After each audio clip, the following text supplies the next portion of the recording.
I have watched people walk into my courtroom carrying folders full of evidence. I have watched others walk in with nothing but anger, hoping anger would somehow become proof. I have watched liars bring screenshots, printed emails, bank records, voice messages, and entire boxes of documents, only to discover that truth does not care how many pages you bring.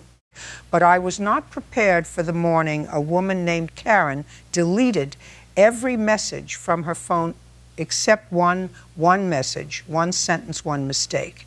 And by the time I finished reading it, she was no longer smiling. Her full name was Karen Whitmore, 43 years old, divorced, well-dressed, very polished, very confident. The kind of woman who entered my courtroom like she had practiced being offended in front of a mirror. Across from her sat a man named Daniel Pierce, 36 years old, a delivery driver, father of a 7-year-old daughter, no attorney, no expensive suit, no attitude. Just a folder pressed flat against his chest, and the exhausted expression of a man who had spent too many nights trying to prove he was not crazy.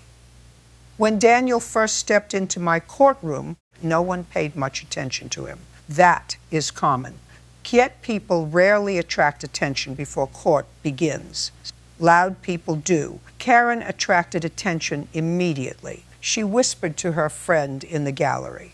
She shook her head at Daniel before he even sat down.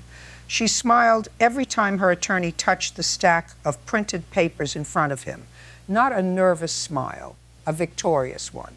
That was the first thing I noticed. People who are truly hurt usually look tired. People who are performing hurt often look ready. Before we go any further, make sure you have subscribed to this channel for more powerful courtroom stories like this one. And if you haven't subscribed yet, do it now.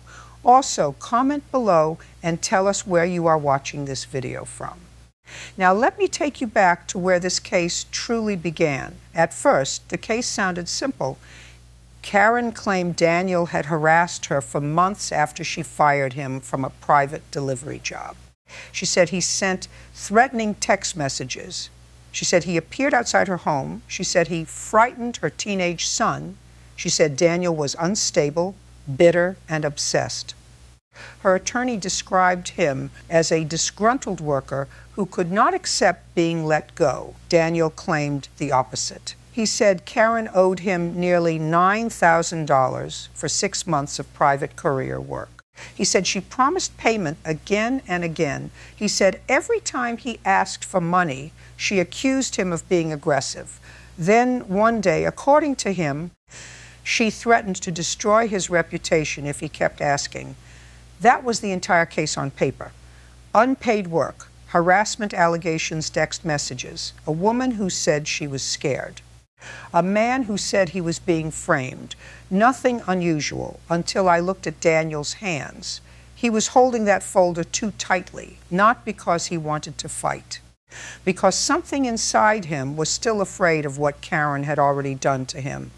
I asked Karen's attorney to begin. He stood with confidence.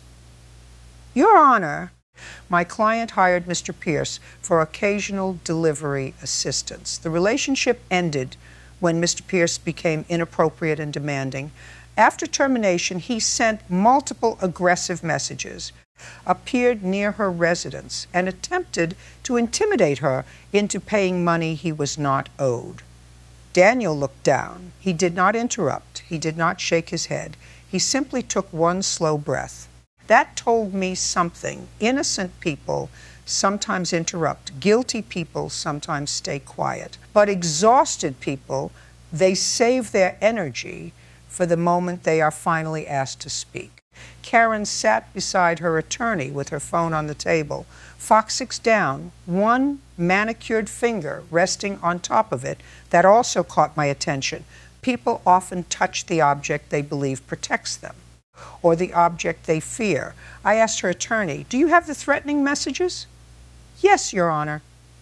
He handed over several printed pages. The messages looked bad for Daniel, very bad. One read, "You can't ignore me forever." Another read, I know where you live. Another you'll regret this, the gallery murmured quietly. Karen lowered her eyes as if the messages were painful to hear. But her mouth almost smiled, almost. I looked at Daniel. Did you send these? He nodded. Yes, Your Honor. Karen's attorney leaned back as if the case had ended right there. But it had not. I asked Daniel, why? He looked ashamed, not angry. Ashamed. I was asking for my money. That message says you know where she lives. I delivered packages to her house every week. Why say it that way? He swallowed, because she kept telling me I never worked for her. The courtroom became quieter. What do you mean? Daniel opened his folder. His hands trembled slightly. Inside were delivery logs, gas receipts, toll receipts, photographs of boxes on porches, a handwritten schedule. Nothing fancy, nothing dramatic, just the kind of record kept by someone who knows nobody else will keep it for him. I picked up medical supplies for her mother. I delivered boutique orders for her online business. I took packages to storage units. I drove her son's school documents across town when she said it was urgent. He paused. She paid the first month. Then she stopped. I looked toward Karen. She shook her head before I asked a single question. That is often a bad sign. People who deny before being asked usually know exactly where the question is going, Daniel continued.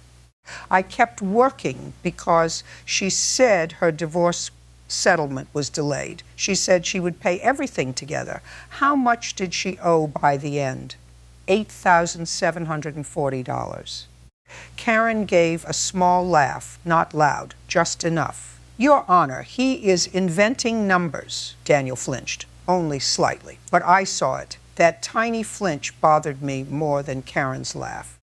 Because a grown man does not flinch at a laugh unless that laugh has been used as a weapon before. I asked Daniel, why didn't you stop working? He looked at the folder, then at the floor. Because my daughter needed surgery. The courtroom became still. Karen's attorney shifted. Daniel continued. It wasn't life-threatening, but she had trouble hearing. She needed a procedure. I was saving every dollar.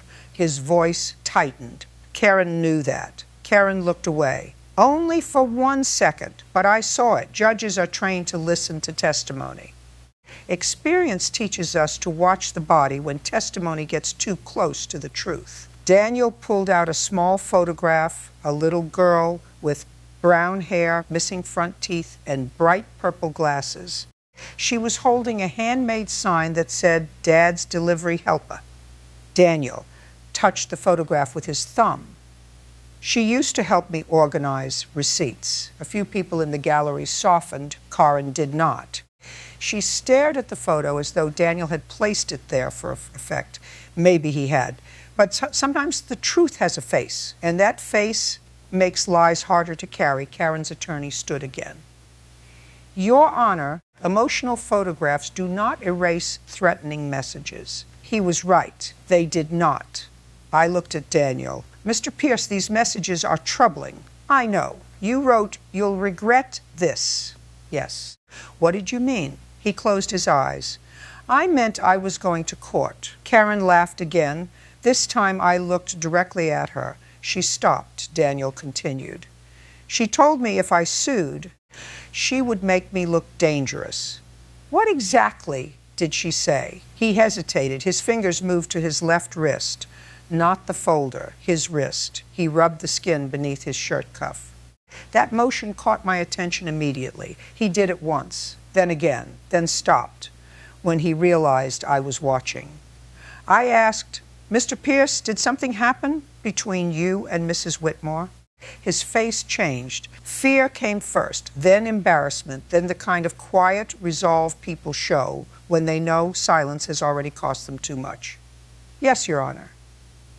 Karen leaned toward her attorney, fast whispering. I could not hear what she said, but I watched her face. Her confidence had shifted, not disappeared. shifted. Like someone who suddenly realized the room was approaching a door she had hoped would stay locked, I asked Daniel, "What happened?" He opened his mouth. No sound came out. He looked at Karen, then at the gallery, then at the photograph of his daughter. Finally, he spoke. "She came to my apartment." The courtroom grew quiet. When, 2 weeks after I asked for full payment, "Why did she come?" She said she wanted to settle. Did she? Daniel shook his head. She asked me to delete the messages. That sentence changed the temperature of the room. Karen's attorney stood. Objection. Unsupported. I raised one hand. "Sit down." "He did," Daniel continued. "She told me if I deleted everything, she would pay half." "Did you delete them?" He looked ashamed again. "Yes." Karen's posture relaxed. Too quickly. There it was, the confidence returning. Because she believed Daniel had just admitted destroying his own proof, I asked him, "All of them?" He looked down. No. Karen's smile froze. The courtroom sensed it. That small pause between all of them and no carried more weight than any argument her attorney had made. I leaned forward. "What did you keep?" Daniel reached into his folder. His hands were shaking now, not slightly. Visibly, he removed one printed screenshot, one not a stack, not dozens, one message. He held it like it might burn him. Karen whispered, "No," barely audible, but audible enough. The bailiff took the paper and brought it to me. Before I read it, I looked at Karen. She was no longer smiling. Her face had gone pale beneath the makeup. That told me the message was real before my eyes ever reached the page. I looked down. The screenshot showed a conversation from Karen Whitmore's number. The message was short, only one sentence. "Asterisk, delete everything tonight, Daniel, or I swear your little girl will grow up thinking her father is dangerous." For a moment, I did not speak. Neither did Daniel, neither did Karen's attorney. The entire courtroom seemed to stop breathing. Daniel lowered his head, ashamed that strangers had now seen the threat he had carried alone. Karen stared at the table, her finger still resting on her phone. And in that moment, I understood something chilling. This was no longer a case about unpaid deliveries. It was no longer a case about angry text messages. Karen had not simply deleted evidence. She had tried to delete the truth. And if Daniel had kept only one message, I had a terrible feeling. It was because everything else she erased was far worse. The screenshot rested on my bench like something much heavier than paper. One message, one sentence, one threat. "Delete everything tonight, Daniel, or I swear your little girl will grow up thinking her father is dangerous." I read it once. Then again, the courtroom remained so quiet that the sound of Daniel breathing was suddenly noticeable. Karen Whitmore had walked into my courtroom, presenting herself as a frightened woman, a victim, a mother protecting her home. But that message did not sound like fear. It sounded like control. I looked toward Karen. Her attorney was whispering quickly into her ear. She was not whispering back. That interested me. People who are falsely accused usually want to explain immediately. People caught too close to the truth often go still. I turned toward Daniel. "Mr. Pierce, why did you keep only this message?" He looked at the floor. "Because it mentioned my daughter." His voice was low. "I deleted the others because I thought maybe if I did what she asked, she'd pay me." He swallowed. "But when I saw my daughter's name, I couldn't." Karen suddenly spoke. "Your Honor, that message is completely out of context." There it was, out of context, one of the most common phrases in court, sometimes true, often desperate. I looked at her. "Then give me the context." She sat straighter. "He was harassing me. I was trying to stop him from contacting my family by threatening his daughter." I didn't threaten his daughter. I lifted the screenshot. "You told him his little girl would grow up thinking her father is dangerous." Karen's face tightened because he was acting dangerous. Daniel flinched again. That small movement bothered me. Not because it proved anything legally, because it told me Karen had learned exactly which words hurt him. Dangerous, unstable, obsessed. Those were not random accusations. Those were weapons aimed at a father who feared losing his daughter's respect. I asked Daniel, "What happened after she sent this?" He looked at his folder. "I stopped messaging her for 3 weeks." "Why?" "I was scared." "Of what?" He looked toward Karen, that she'd call the police and say I threatened her. Karen's attorney stood. "Your Honor, there is no evidence my client intended to make a false report." I nodded. "Not yet." He sat down slowly. Daniel continued. "I still needed the money. My daughter's surgery was scheduled. I couldn't just let it go." "What did you do?" "I went to her house." The gallery reacted immediately. Karen's attorney pointed toward Daniel. "There, that's exactly what my client feared." I raised one hand. "Let him finish." Daniel's voice shook. "I didn't go to scare her. I went because she told me to pick up a check." The courtroom shifted again. I looked toward Karen. "Did you tell him there would be a check?" "No."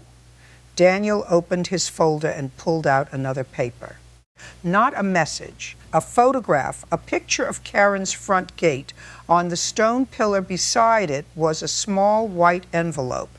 Daniel's name was written across the front. I looked closer, not handwritten casually, carefully, in black marker. "Daniel Pierce." "Who left this envelope?" I asked. Karen answered immediately. "I have no idea."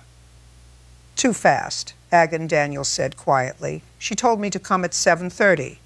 "How?" He looked down. "On the phone? No message? No? Was anyone with you?" He hesitated.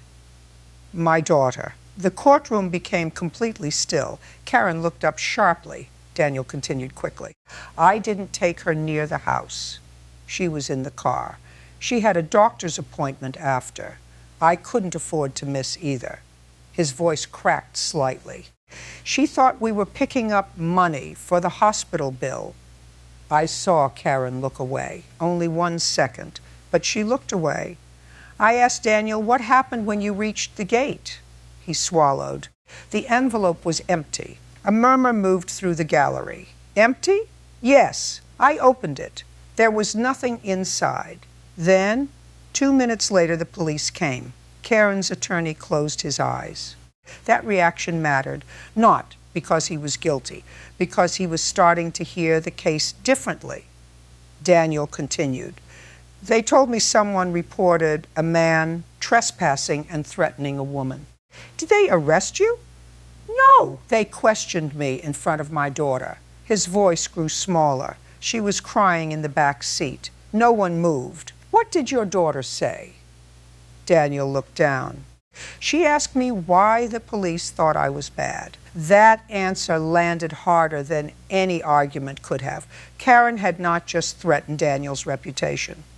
She had nearly placed that fear directly into his child's memory. I looked toward Karen. "Did you call the police that night?" She hesitated. "Yes." "Did you tell them he threatened you?" "He had been threatening me that night." Silence. Mrs. Whitmore, "That night?" She did not answer. Daniel reached into his folder again. This time he removed a small hospital bracelet, not his, a child's, pink, folded flat. He placed it gently on the table. "My daughter wore that the next morning. Why bring it?" He looked embarrassed. "I don't know. I guess. I needed someone to understand what that money was for." The courtroom softened around him. Even people who had looked suspicious minutes earlier now watched Daniel differently. That is what truth does when it finally becomes human. Karen's entire defense depended on making Daniel look dangerous. But with every answer, he looked less like a threat and more like a father who had been cornered by someone who knew exactly where to press. I looked back at the screenshot. "Mrs. Whitmore, you asked him to delete messages." She said nothing. "Did he?" "Still nothing." "How did you know he deleted them?" Her eyes moved toward her phone, just for a moment, but I saw it. I asked, "Did you check his phone?" No. Did you ask to see his phone? No. Daniel quietly said, yes, she did. Karen snapped, that's a lie. Daniel didn't react. He simply reached into his folder and pulled out a small receipt, pawn repair shop, cracked screen replacement. Date, 2 days after Karen came to his apartment. I looked at explain. When she came over, she asked to see the messages. I didn't want to hand her my phone. She grabbed it. Did it break? He nodded. It hit the kitchen floor. Karen laughed under her breath, not loudly, but enough Daniel's face changed. That laugh had history. I looked at Karen. Do not laugh in my courtroom. She stopped immediately. Daniel continued. She said if I was smart, I'd delete everything before things got worse. Then she watched me do it. The courtroom went quiet again. Everything except the one message. Daniel nodded. I hid it. Where? He hesitated, then reached into his pocket. He pulled out a tiny folded piece of paper. No one expected that, not Karen. Not her attorney, not even me. Daniel unfolded it carefully. Inside was a small printed thumbnail of the screenshot. So small, the words were barely visible. I printed it at the pharmacy. Why so small? Because I kept it behind my daughter's photo in my wallet. His hand trembled. I thought if she ever made people believe I was dangerous, I'd have one thing left. Karen stared at that tiny paper like it was a weapon, but it wasn't a weapon. It was what a frightened father had saved when someone with more money, more confidence, and more social power tried to erase him. I leaned back. Something about the case was changing. The threatening messages Karen brought in still existed. Daniel admitted sending them. But now I had to ask why they existed. Were they threats? Or were they the desperate words of someone being refused payment and then trapped into looking aggressive? Then my clerk approached the bench quickly with a printed call log. Your Honor! This was just submitted with the phone records. I took the page. There were calls between Karen and Daniel, many calls, but one stood out. The night Daniel went to Karen's gate at 7:11 p.m. A call from Karen Whitmore to Daniel Pierce, 19 seconds. I looked up. Mrs. Whitmore, you testified you did not ask him to come to your house. Her face slowly lost color. This call was placed 19 minutes before he arrived. No answer. What did you say in that call? Still no answer. Daniel looked at me. His voice was quiet. She said, the check is outside. The courtroom went still. And for the first time that morning, Karen Whitmore's attorney looked at his own client like he had just realized the woman who deleted every message had forgotten that phone records do not disappear when you press delete. For several long seconds, no one in the courtroom spoke. The phone records remained on my bench. 1 19-second call. That was all. No recording, no transcript. Just enough to prove one important fact. Karen Whitmore had contacted Daniel moments before he appeared outside her home. That single fact cracked the foundation of her testimony because until now, her entire case depended on one belief that Daniel had appeared on his own, without permission, without invitation, without reason. I looked toward Karen. Mrs. Whitmore, you testified under oath that you never asked Mr. Pierce to come to your home. She swallowed. I don't remember that call. Interesting. Very interesting. Only an hour earlier, Daniel had been described as the one with memory problems. Now, Karen could not remember. I have learned something after years on the bench. Memory becomes surprisingly selective when evidence begins catching up. I asked quietly, was that your phone number? Yes. Did you make the call? I don't know. You don't know. I make dozens of calls every day. Daniel didn't react. He simply kept looking at the floor, like a man who had already expected this answer. Karen's attorney stood. Your Honor, even if she called him, we don't know what was discussed. He was right. Legally, he was absolutely right. But trials are built on patterns, and the pattern was beginning to change. I turned toward Daniel. What happened after you found the empty envelope? The police questioned me. For how long? About 40 minutes. Were you arrested? No. Did Karen speak to the officers? Yes. What did she tell them? Daniel closed his eyes, that she'd been afraid of me for months. The courtroom remained silent. And was that true? No. How do you know?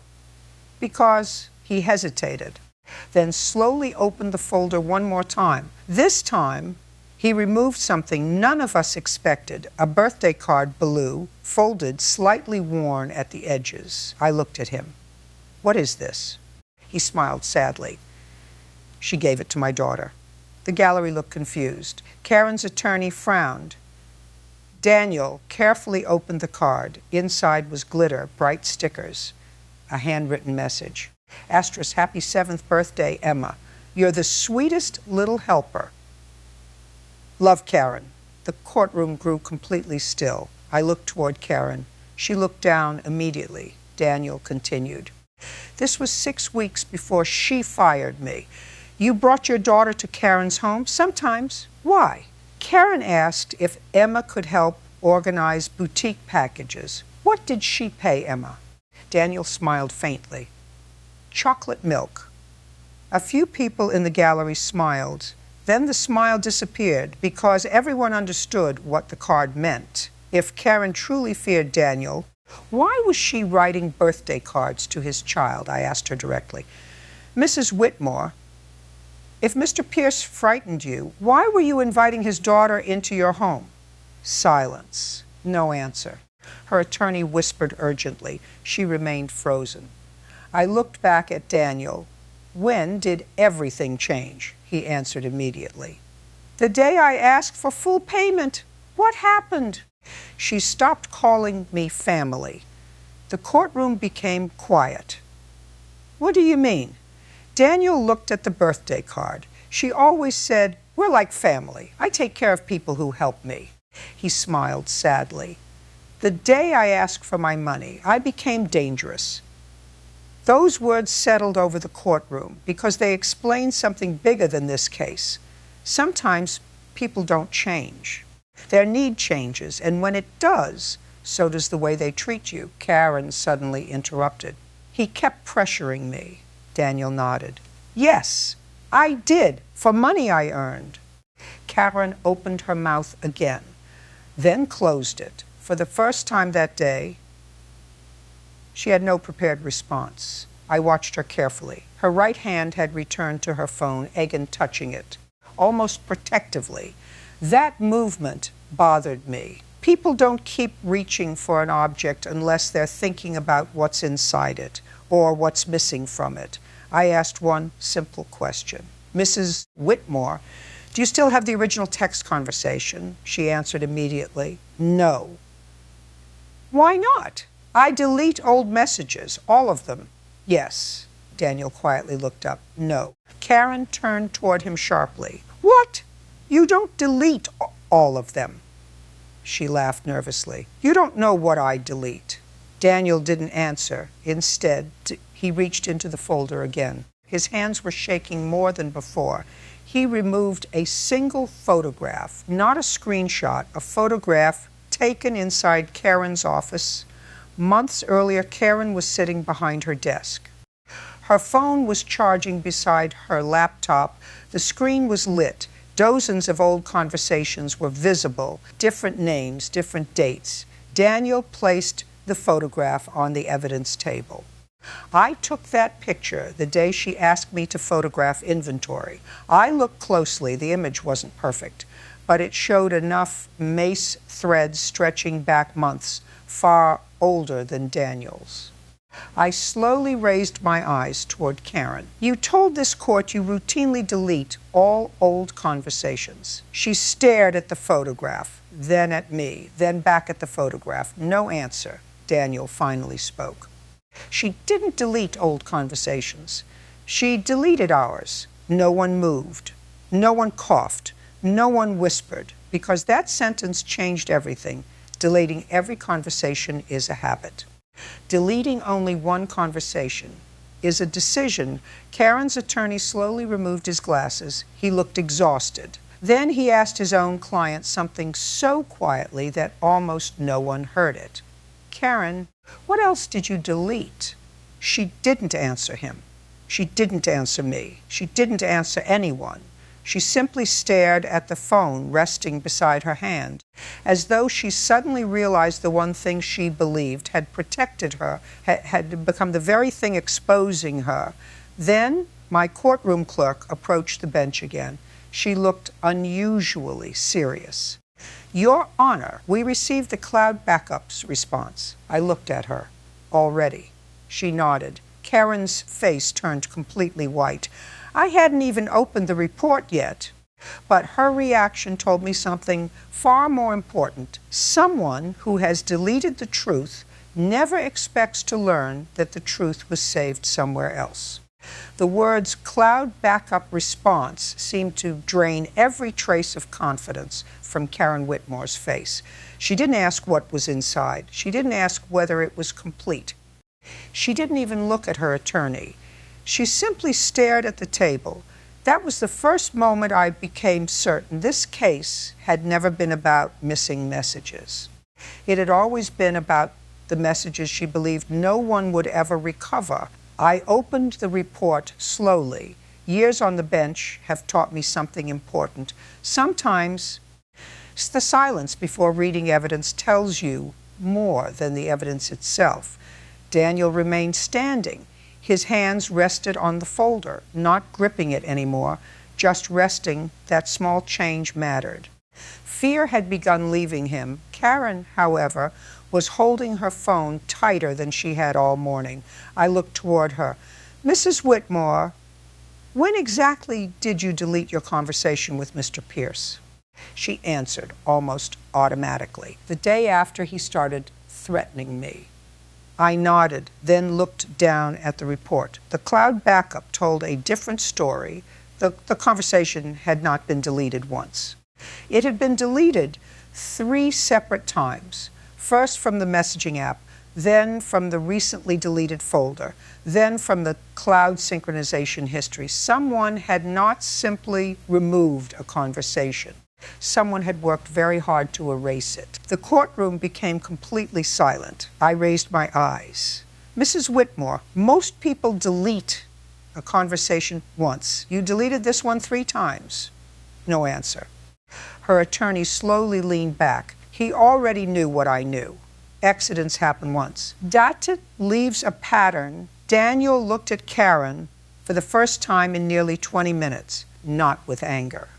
With disappointment. That expression unsettled her more than shouting ever could. I continued reading. The recovered messages appeared one after another. Some were incomplete, some were damaged. But enough remained to tell a story. Not Daniel's story. Karen's one recovered message from Karen read, "Please don't mention invoices in text. We'll handle everything in person." Another asterisk, I just need another 2 weeks. Another, you're helping me more than you know. The gallery shifted. Those messages didn't sound like someone frightened of Daniel. They sounded like someone asking for patience. Karen's attorney stood. Your Honor, those messages don't prove she owed him money. No, I replied. They prove something much more important. He waited. They prove she knew him far differently than she described under oath. He sat down without another word. Then another recovered message appeared. Only half of it had survived, but half was enough. Asterisk, if anyone asks, you were only helping occasionally. I stopped reading. The courtroom became motionless. Daniel slowly closed his eyes. I told you she'd say that, Karen whispered. That's incomplete. I looked at her. It is, but incomplete evidence can still expose complete lies. Then something caught my attention. Near the bottom of the report, there was a file attachment, not a message, an image. Recovered automatically from the cloud, the clerk enlarged it on the courtroom monitor. Karen immediately looked away. Daniel looked confused. The photograph filled the screen. It showed Karen standing inside her garage. Stackers of delivery boxes surrounded her. Daniel was beside her, holding a clipboard, smiling. Karen had one arm around his shoulder. Across the top of the image was a handwritten sign taped to the wall. "Congratulations, Daniel! 6 months with our team." The courtroom froze. No one spoke. Karen had testified Daniel worked only occasionally. This photograph celebrated 6 months together. I looked toward her. "Mrs. Whitmore, who organized this celebration?" Silence. "Was Mr. Pierce merely an occasional worker, or was he part of your business?" Still, nothing. Daniel stared at the photograph like he was seeing it for the first time. I forgot about that. His voice was barely audible. "She baked cupcakes." The courtroom softened, not because of cupcakes, because of betrayal. Kendness remembered hurts differently when it turns out to have been temporary. Karen finally spoke. "It was just a joke," I asked quietly. "A 6-month employee celebration?" No answer. "A personalized sign?" No answer. "Cupcakes?" Still nothing. Her attorney slowly rubbed his forehead. Then, for the first time all day, he asked Karen a question. "Karen, did you tell me about this photograph?" She didn't answer. He asked again. No. One word, "Quiet," almost impossible to hear. No. The attorney closed his eyes, not because he had lost the case, because he had just realized his own client had hidden evidence from him. I have seen that expression before. Lawyers prepare defenses based on what clients tell them.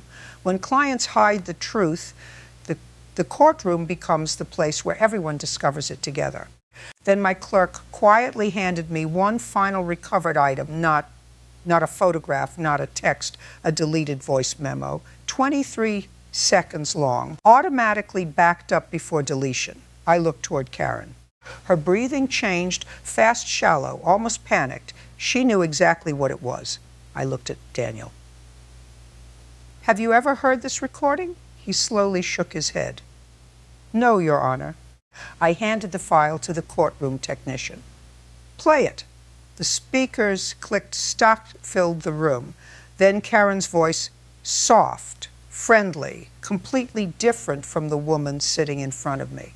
"Daniel, I know I'm behind on paying you. I promise you'll have every dollar. I just need you to trust me a little longer." The courtroom became perfectly still. Then Daniel's voice answered. "I do trust you. I always have." Karen laughed gently. "I know. And that's why I need you not to keep bothering me in writing." The recording ended. 23 seconds, that was all. No shouting, no threats, just one quiet conversation.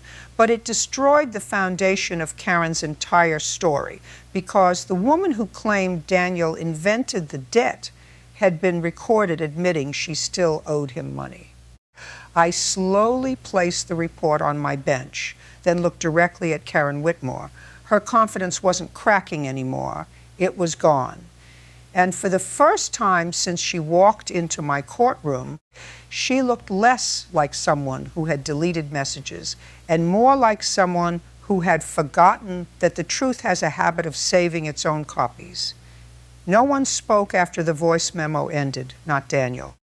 Not Karen, not even her attorney. 23 seconds, that was all it had taken to destroy an entire version of events. I looked toward Karen. She wasn't crying. She wasn't angry. She simply stared at the courtroom monitor as if she hoped the recording had never existed. I asked quietly, "What? Mrs. Whitmore, is that your voice?" She closed her eyes. "Yes." No explanation. No denial, just one word. "Yes." The courtroom remained silent. Her attorney slowly stood. His shoulders had dropped. The confidence he carried into court that morning had disappeared. "Your Honor, my client would like to clarify." I raised one hand. "No, not yet." I turned back toward Karen. "You told this court there was never any agreement to pay Mr. Pierce. Yet your own voice says." "I know I'm behind on paying you." She swallowed. I was trying to calm him down. I nodded. So you admitted owing him money to calm him down. She hesitated. Yes. Interesting. Very interesting. People often invent explanations faster than they invent facts, but explanations have a habit of collapsing under simple questions. I looked at Daniel. Mr. Pierce, when did you first realize Mrs. Whitmore wasn't going to pay you? He answered immediately. The day she stopped calling me by my name. The courtroom became quiet again. What do you mean? Daniel smiled sadly. She used to say, Daniel, your family. Daniel, I couldn't run this business without you. Daniel, you're the only person I trust. He paused. Then one day, I became that delivery guy. No one interrupted him. I knew it was over. Karen looked down at the table. Daniel continued. When people stop using your name, they've usually already decided you're no longer a person. Those words settled heavily across the courtroom, not because they proved a contract, because they explained betrayal. I asked Karen, did Mr. Pierce help build your business? Silence. Mrs. Whitmore? Finally? Yes. Did he work for 6 months? Yes. Did he make deliveries almost every day? Yes. Were you behind on paying him? Another pause. Yes. Every admission came quieter than the last. The truth was no longer arriving through evidence. It was arriving through her own mouth. Then I asked the question that had been bothering me since the hearing began. Mrs. Whitmore, if you knew you owed him money, why accuse him of harassment? She didn't answer. I asked again, this time very slowly. Why? Karen's hands began shaking. For the first time all morning, not Daniel's, hers. Finally, she whispered, because I thought he'd stop.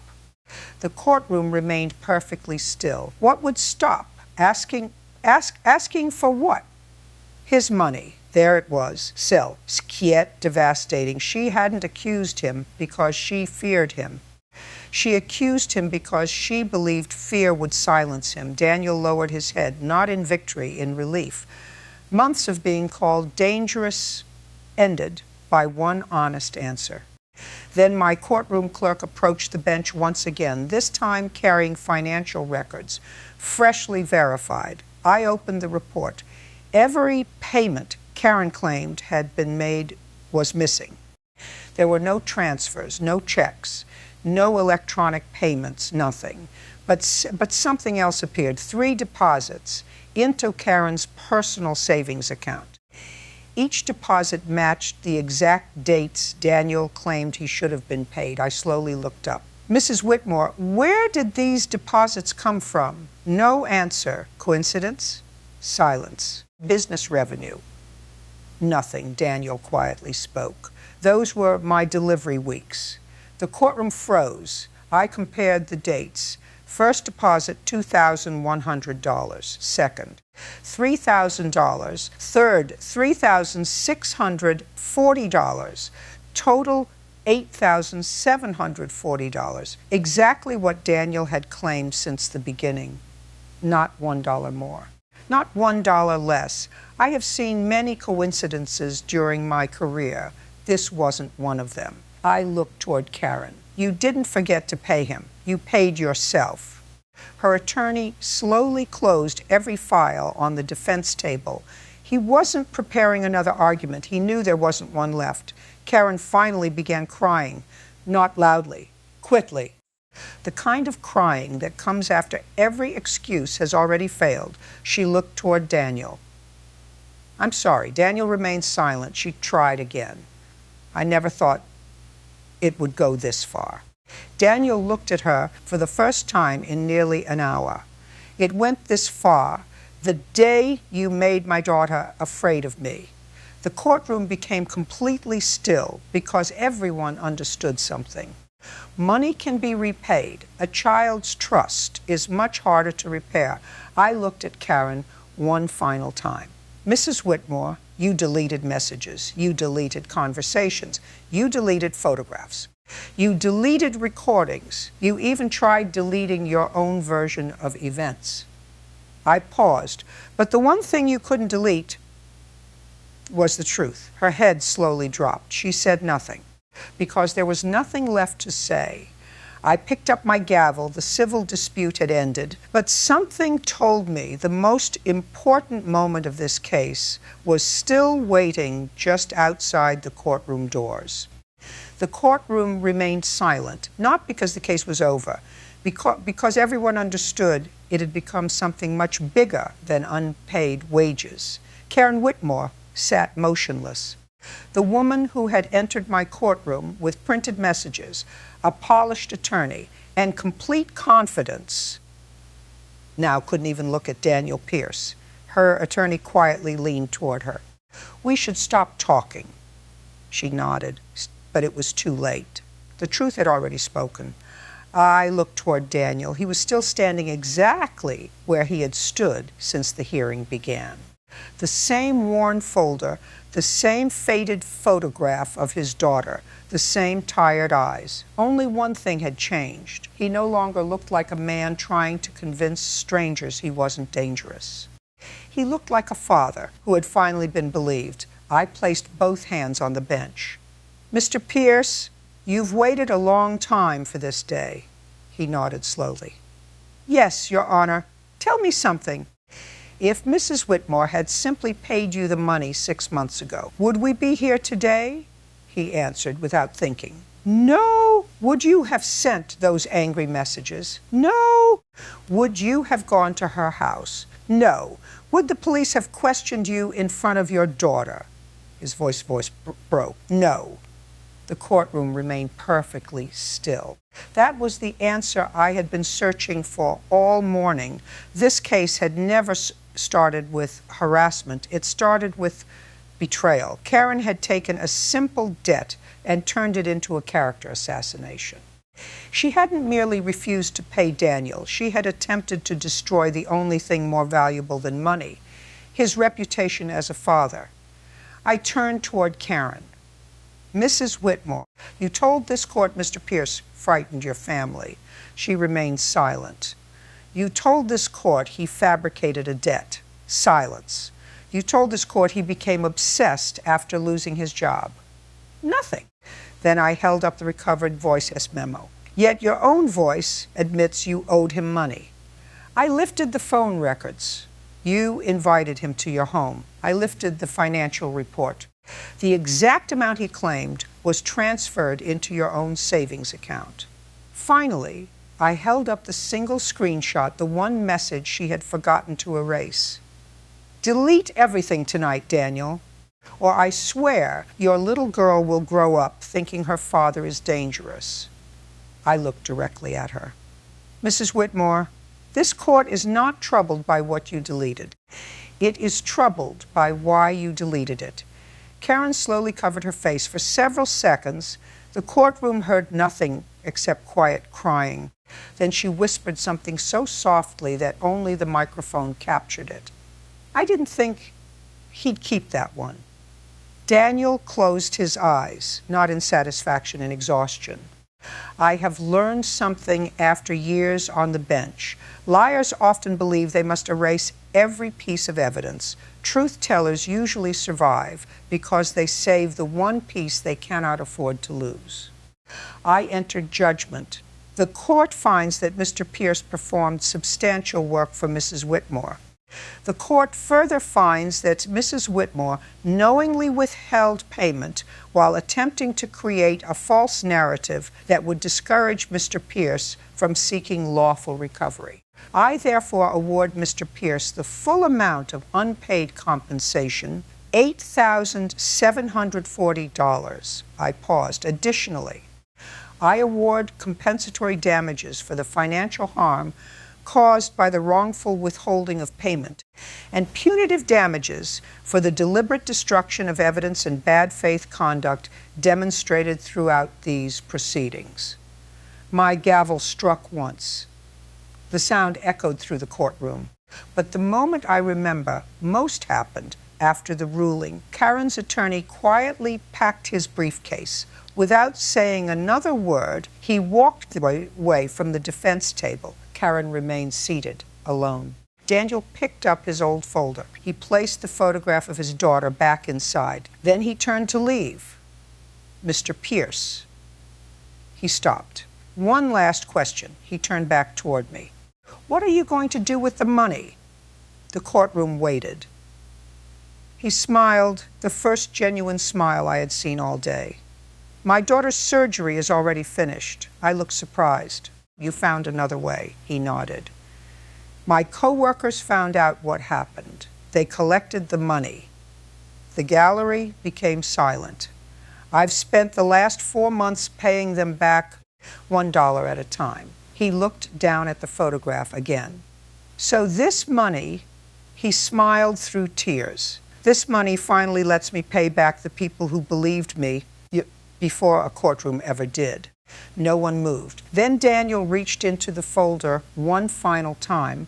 He removed the little birthday card Karen had once written to his daughter. He looked at it for several seconds, then quietly tore it in half. Not out of anger, out of closure. He placed both pieces into a nearby trash bin. "I don't want my daughter remembering her."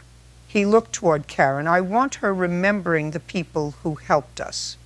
Those words settled over the courtroom with more force than my judgment ever could. Karen never looked up. She simply cried quietly into her hands. As Daniel walked toward the courtroom doors, he paused beside the bailiff. The bailiff quietly said, "Good luck, Mr. Pierce." Daniel smiled. "I already got it." Then he walked out, not carrying victory, not carrying revenge, just carrying his daughter's photograph and the dignity someone had spent months trying to take from him. I watched the courtroom empty. Then I looked once more at the single screenshot resting on my bench. One message, one sentence, one mistake. Karen Whitmore believed deleting hundreds of messages would erase the truth. She was wrong, because justice rarely needs hundreds of lies. Sometimes it only needs the one truth a frightened father refuses to throw away. People often believe the strongest evidence is the biggest file, the longest recording, the largest stack of documents. They're mistaken. Sometimes the strongest evidence is the one message someone couldn't bring themselves to delete because it reminded them exactly who they were fighting for. And that day, Karen Whitmore deleted every message except one. She thought it was the smallest mistake she'd made. It turned out to be the one mistake that cost her everything.